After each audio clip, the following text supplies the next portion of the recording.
তো হ্যাভলক দিয়ে আমি সকাল সকাল বোটে উঠে পড়েছিলাম কলকাতা যাওয়ার জন্য। সকাল 5:30 বোট নিয়েছিলাম। বোট থেকে নামার পর ডাইরেক্ট আমি এয়ারপোর্টের মধ্যে ঢুকে যাই। তারপরে বাসে করে নিয়ে যাচ্ছে প্লেনের ওখানে। তারপরে আমি ভিডিওটা শ্যুট করি এখান দিয়ে বাসের ভেতরে কাজ দিয়ে।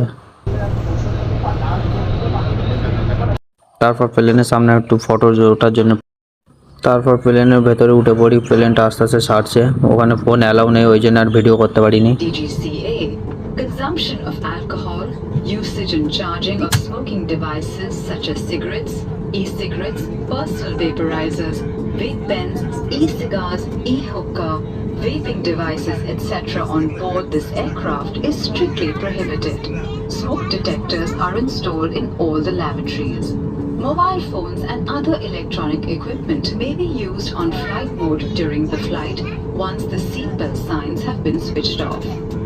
Government of India regulations prohibits photography at defence airports. Please check with your crew or ground staff before taking photographs. As we prepare for takeoff, please ensure that your hand baggage is stored in the overhead bins or under the seat in front of you. Your seat belt is fastened, your tray table closed, your seat back is in the fully... তো প্লেনে ওঠার পর যা যা বলার পরে তো প্লেনটা এখন রানওয়ের দিকে যাচ্ছে। যেহেতু পোর্ট ব্লেয়ারের রানওয়েটা ছোট, ওই জন্য আস্তে আস্তে যাচ্ছে রানওয়ের দিকে। এখন প্লেনটি রান করবে এখান দিয়ে। তো যেহেতু আমার ফ্লাইট ছিল দুপুর 2:30টার সময় ছিল, আকাশ এয়ার ফ্লাইট ছিল আমার দুপুর 2:30টার সময়। এই যে রানওয়েটা ছোট দেখতে পাচ্ছ, ওই যে মাথা অবধি।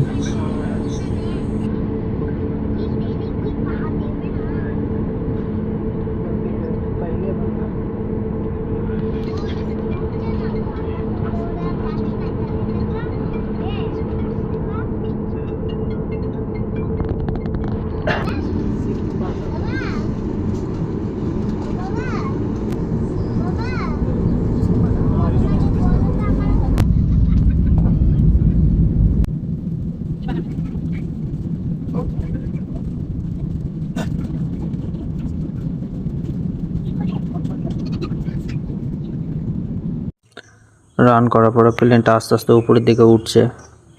উপরের দিকে ওঠার পর দেখুন ঘর বাড়িগুলো কত সুন্দর দেখাচ্ছে উপর দিয়ে। আরও উপরে আরও সুন্দর দেখাবে। ওই যে ওগুলো সোলার প্যানেল, ওগুলো এয়ারপোর্টেরই সোলার প্যানেলগুলো, ওগুলো ওই যে চিকচিক করছে, ওগুলো সোলার প্যানেল। ওই জন্য রোদে চিক